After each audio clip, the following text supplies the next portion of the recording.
నమస్తే, నేను సిరి. సో మొత్తానికైతే ఇప్పుడు సంక్రాంతి బరిలో అయితే మన శంకర్ డైరెక్షన్లో రామ్ చరణ్ గారి సినిమా అయితే వస్తుంది, గేమ్ చేంజర్. అయితే దీని ప్రివ్యూ ఎలా ఉంది అని చెప్పేసి కోలీవుడ్లో అయితే హాట్ టాపిక్గా మారింది. మరి ప్రివ్యూ ఎలా ఉంది, ఏంటి అసలు, మరి ఈ సినిమా గురించి ఇంత బజ్ ఎలా అవుతుంది, అది కూడా తెలుగు ఇండస్ట్రీలో కాకుండా కోలీవుడ్ ఇండస్ట్రీలో ఇంతగానో మాట్లాడుకుంటున్నారు అనే అంశాన్ని మనకు వివరించడానికి మనతో పాటు ఉన్నారు ప్రముఖ senior journalist, senior critic Jagdev గారు. నమస్కారం సార్. నమస్తే సార్. ఇప్పుడు చూస్తుంటే సంక్రాంతి బరిలో అయితే గేమ్ చేంజర్ రామ్ చరణ్ గారి మూవీ అయితే ఉంది. దీనికి ఏంటంటే ఇక్కడ తెలుగు నాట కాకుండా కోలీవుడ్లో దీని ప్రివ్యూ గురించి మాట్లాడుకుంటున్నారు అండ్ సినిమా గురించి మాట్లాడుకుంటున్నారు. ఏంటంటారు అసలు ఇది? గేమ్ చేంజర్ అంటే రామ్ చరణ్ కెరీర్లోనే ఇది ఒక గేమ్ చేంజర్, అంటే ఒక కెరియర్ చేంజర్లా ఉండబోతుందని కూడా కొంతమంది క్రిటిక్స్ కూడా పొగడ్తల వర్షం కురిపిస్తున్నారు. అయితే ఇక్కడ తమిళనాడు అంశం ఎందుకు వచ్చింది కోలీవుడ్ అంటే, శంకర్ తమిళ దర్శకుడు కదా, అండ్ మోర్ ఓవర్ శంకర్ గారికి ఈ మధ్యకాలంలో హిట్స్ లేవు.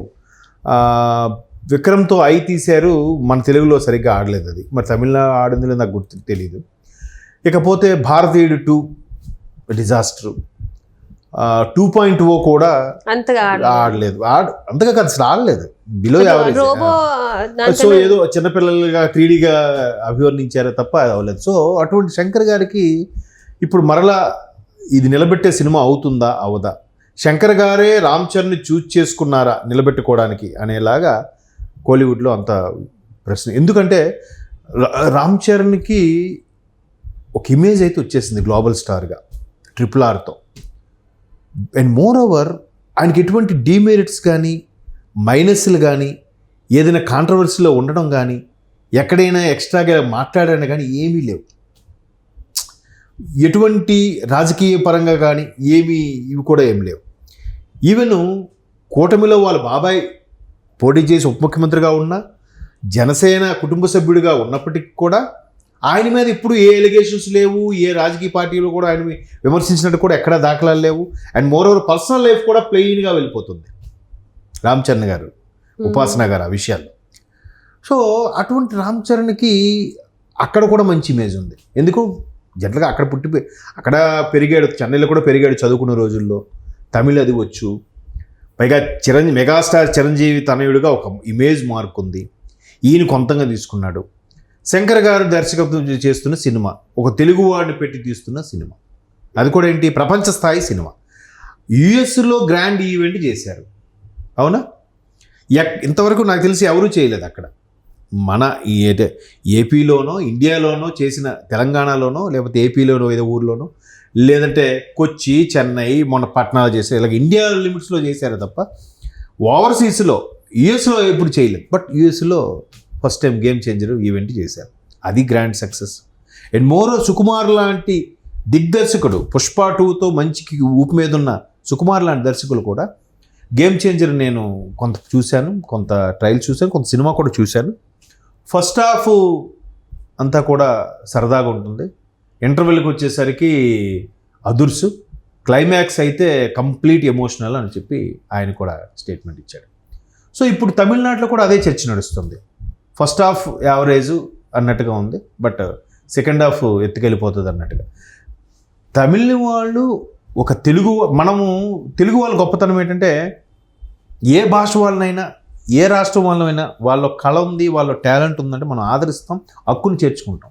తమిళం వాళ్ళకి కాదు, వాళ్ళకి ప్రాంతీయ అభిమానము, ప్రాంతీయ భాషా అభిమానము. మీరు చెప్పకముందు మీరు చాలా అని అంటున్నారు చూసారా, అది ఎవరిని అడిగింది చెప్తారు. సో అటువంటి వాళ్ళు కూడా ఇప్పుడు రామ్ చరణ్ని హక్కుని చేర్చుకునే విధంగా మాట్లాడుతున్నారంటే ఆల్మోస్ట్ సగం హిట్ కొట్టేసినట్టే. సినిమాలో ఏమాత్రం కంటెంట్ ఉన్నా ఇంకా సినిమా ఎత్తుకెళ్ళిపోద్ది. పైగా డ్యూయల్ రోల్ అంటే ఒకేసారి చూపించకపోయిన ఎదురు క్యారెక్టర్లు, తండ్రి క్యారెక్టర్ ఒకటి, కొడుకు క్యారెక్టర్ ఒకటి అన్నట్టుగా. పైగా ఈయన బాడీ లాంగ్వేజ్ కూడా ఎలా ఉంటుంది రామ్ చరణ్ది మీరు అబ్జర్వ్ చేస్తే, క్లీన్ షేవ్ చేసి దగ్గరికి షేవ్ చేసారు అనుకోండి, ఒక ఇంటర్మీడియట్ కుర్రాడు నమ్మేస్తారు, అలా ఉంటాడు. లేదు పెద్దగా గడ్డాలు పెంచి ఒక పల్లెటూరులాగా ఉన్నాడు అనుకోండి, రంగస్థలం ప్రూవ్ చేశాడు. లేదు ఒక మంచి మీసాలు పెంచి పోలీస్ ఆఫీసర్గా ఉన్నా అనుకోండి, ధృవ ఎక్సలెంట్గా ఉంటుంది. ఈవెన్ RRRలో కూడా ఆ మిలిటరీ ఆఫీసర్గా చాలా టఫ్ జాబ్. అంటే కొమరం భీం మీద స్నేహభావము, తమ్ముడనే భావం ఉన్నా కూడా బ్రిటిష్ వాళ్ళు ఎదురుగా అది బయటపడకుండా నటించాలి. అంతే కదా, అది చాలా టఫెస్ట్ జాబ్. దాన్ని కూడా అలవోకగా చేసేసాడు. 1000-2000 పీపుల్తో ఫైట్ సీన్ కూడా ఇతను ఇది చేయగలడు అనేలా మెప్పించేలా చేశాడు. చూసారా, దర్శకుడు ఫ్రేమ్ పెట్టుకున్నాడు, స్టంట్ మాస్టర్ ఇవన్నీ ప్లాన్ చేశాడు, అన్నీ బాగున్నాయి. కానీ దాన్ని మెప్పించగలడు నటుల్లో ఉంటుంది. అంతమంది ముందు కూడా లాఠీతో కొట్టుకుని వెళ్ళి మెప్పించాలంటే, సో కంప్లీట్ యాక్టర్, ఒక గ్లోబల్ స్టార్ అయిపోయాడు. సో ఆ గ్లోబల్ స్టార్ ఇమేజ్ ఏదైతే ఉందో ఇప్పుడు అది శంకర్ గారికి ఉపయోగపడాలి. శంకర్ గారికి ఇప్పుడు డూ ఆర్ డై సమస్య. ఎందుకంటే నెక్స్ట్ హిట్లేం లేవు. కమల్ హాసన్ గారు అన్నట్టుగా what is your visiting card అని అంటే, your previous movie, previous hit, previous blockbuster is your visiting card. ప్రీవియస్గా హిట్ లేకపోతే ఏ ప్రొడ్యూసర్ రాడు, ఏ హీరో రాడు, ఏ డైరెక్టర్ ఎవరు వచ్చి దగ్గరికి వచ్చి తీయబడరు, ఎవ్వరు దేకరు కూడా దేకరు. హిట్ అయిందా అడ్వాన్స్ పట్టుకుని మరి వస్తారు, సార్ నాకు ఒక్క సినిమా చేసి పెట్టండి సార్, నాకు ఒక్క సినిమా చేసింది సార్, నాకు మీరు చేసే సినిమాలు నాకు పార్ట్నర్షిప్ ఇవ్వండి సార్. చూసారమ్మా, విజయం ఉంటే ఆటోమేటిక్ అన్నీ వస్తాయి, లేకపోతే అంటే ఇండస్ట్రీలో చాలా వరకు మనం చూస్తూనే ఉంటాం. అప్పటిదాకా ఒక లెవెల్లో ఉన్న వాళ్ళు సడన్ గా 2-3 ఫ్లాపులు ఇంకా కిందికి వెళ్ళిపోతున్న వాళ్ళు చాలా మంది ఉంటారు. సీను వైట్ల గారు ఉన్నారు చూసారమ్మా, ఎలాంటి బ్లాక్ బాస్టర్లు ఇచ్చాడమ్మా ఆయన, మహేష్ బాబుకు దూకుడు లాంటి సినిమా. ఇప్పుడు సీను గారికి మొన్న గోపిచంద్ కూడా సరిగ్గా ఆడలేదు. హిట్ లేకపోవడం ఏమవుతుంది, ఎవరు సరిగ్గా డేట్స్ కూడా ఇవ్వట్లేదు అన్నట్టు కూడా బయట టాక్ ఉంది. అంటే దానికి ఆయన ఏం చేస్తాడు, ఆయన మార్క్ ఏదవుతుందో అది చూపించుకుంటూ చేస్తూనే ఉన్నాడు. జనాలు ఓహో ఇది ఆల్రెడీ సేమ్ ఉంది కదా, నచ్చలేదు, లేదంటే ఎప్పటికప్పుడు హీరోలను మళ్ళీ కొత్తను కోరుకోవట్లేదు, హీరోయిన్స్ కోరుకుంటున్నారు, డైరెక్టర్లు కోరుకుంటున్నారు, మ్యూజిక్లో కోరుకుంటున్నారు, అన్నింటిలో కోరుకుంటున్నారు. హీరోలు మాత్రం వాళ్ళే. హీరో ఓరియంటెడ్ ఇండస్ట్రీ అనడానికి ఇది బెస్ట్ ఎగ్జాంపుల్. సో ఇట్లాంటి సందర్భాల్లో శంకర్ గారు ఈవెన్ స్నేహితుడు కూడా 3 Idiots రీమేక్, అది కూడా చాలా మంది విమర్శించారు. శంకర్ లాంటి దిగ్దర్శకులకి రీమేక్ అవసరమా అనే వాళ్ళు కూడా ఉన్నారు.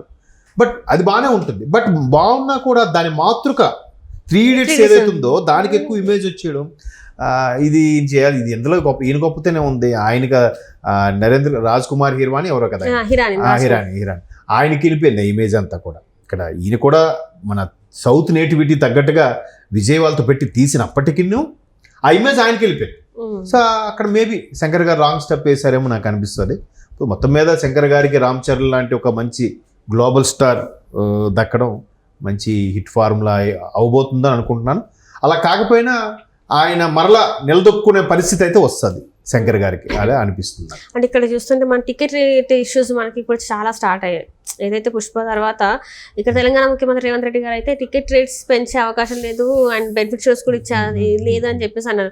దాని ప్రభావమైనా మళ్ళీ సినిమా మీద పడే అవకాశం ఉందంట? లేదు అంటే ఆ పుష్ప మేనియా మీద, పుష్ప గొడవ హడావుడి మీద ఆయన అసెంబ్లీ సాక్షిగా స్టేట్మెంట్ ఇచ్చేశారు కాబట్టి దానికి కట్టుబడి ఉండాలి. ఒకవేళ అనకపోతే మళ్ళీ ప్రతిపక్షాలే అంటారు కదా, అక్కడో మాట్లాడతాడు ఎక్కడో మాట్లాడు, ఏంటో ఈ ముఖ్యమంత్రి అనేవాళ్ళు ఉన్నారు. సో కొద్దిగా ఆ ఫోబియా, ఆ ఫేవర్, ఆ వేడి అలా ఉన్నప్పుడు అలా మాట్లాడుతూ మరలా దిల్ రాజు గారు ఇప్పుడు FDC చైర్మన్ కదా, మళ్ళీ సద్దు మణిగిన తర్వాత మరీ ముందు రోజు నుంచి బెనిఫిట్ షో ఛాన్స్ అయిపోయినా ఆ రోజు పొద్దు నుంచే ఇస్తారుగా. మరీ 3,000-2,000 టికెట్లు పెంచుకోకపోయినా 1,000 రూపాయలు 1,200 ఛాన్స్ ఇస్తారుగా. ఇస్తారు. కొంచెం ఆ వేడి మీద కొద్దిగా సద్దు మణిగేలాగా కొద్దిగా ఇండస్ట్రీ కూడా ఇది ఉండాలి. మధ్యలో కొంతమంది ఇండస్ట్రీ ఆయన కాలు మొక్కాలా, అక్కడికి వెళ్ళాలా, వెళ్ళకపోతే బతకలే, ఇలాంటి డైలాగ్ కొట్టద్దు దయచేసి. సినిమా పెద్దలు కొంతమంది కొట్టకుండా ఉంటే, ఎందుకంటే ఇండస్ట్రీకి ప్రభుత్వ సహకారం అవసరం. ఏ ఇండస్ట్రీకైనా ప్రభుత్వ సహకారం లేకపోతే ఇండస్ట్రీ ముందుకు నడవలేదు. ఆ ఇండస్ట్రీ మీద కొన్ని 100 మంది 1000 మంది బతుకుతున్నారు ప్రత్యక్షంగా పరోక్షంగా. సో వాళ్ళందరూ దృష్టిలో పెట్టుకునే కొంతమంది మేధావులు ఈ దాని చూసారా అగ్గి మీద ఆముదం పోసినట్టుగా అట్లాంటి స్టేట్మెంట్లు ఇవ్వకుండా ఇండస్ట్రీని బదనాం చేయకుండా ఉండే ప్రయత్నం చేస్తే సంతోషం. ఖచ్చితంగా సంక్రాంతికి మరలా మూవీ ఫెస్టివల్ స్టార్ట్ అవబోతుంది. Right, thank you so much sir.